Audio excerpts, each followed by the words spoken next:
Voilà, ici nous sommes sur un site mégalithique avec une série de cromlechs, 2 menhirs. Et ce que je viens de prélever, c'est un sable, un sédiment de fond marin. Et nous sommes là sur du 48 millions d'années. Et on peut considérer que cette région du Pays Basque, de la Biscaye, c'est quelque chose comme 30 à 40 000 ans d'occupation du territoire par les hommes depuis le néolithique. Donc là on est dans le bassin de Bilbao, Portugalete, d'abord Bilbao, Baracaldo, toute la région minière, Portugalete, Santurce. Portugalete, il y a un des ponts transbordeurs mythiques classés au patrimoine de l'humanité. Il y a encore un pont transbordeur à Chicago, il y en a quelques-uns, je crois qu'ils sont une bonne trentaine encore en activité, à peine une petite trentaine en activité.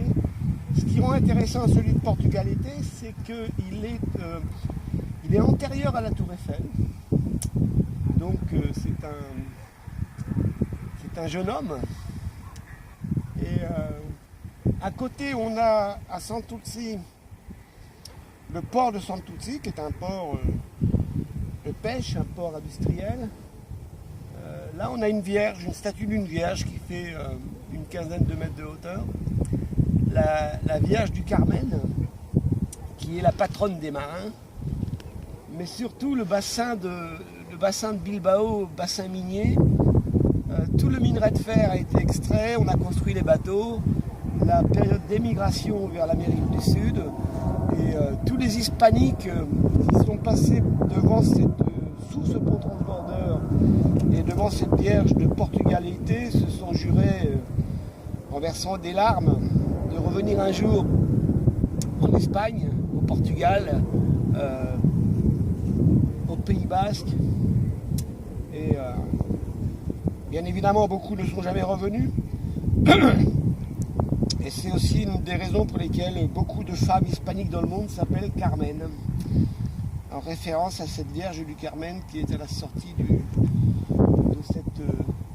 cette ria, de ce bassin minier.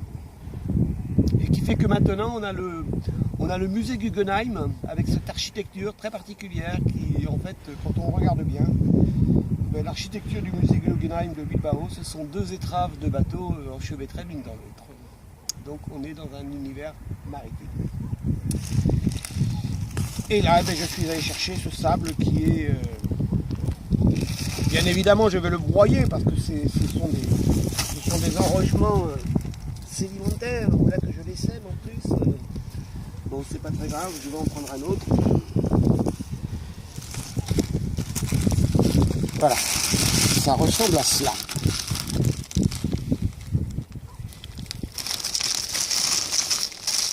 Donc, nouveau prélèvement pour le solitaire des marais. À bientôt. Merci.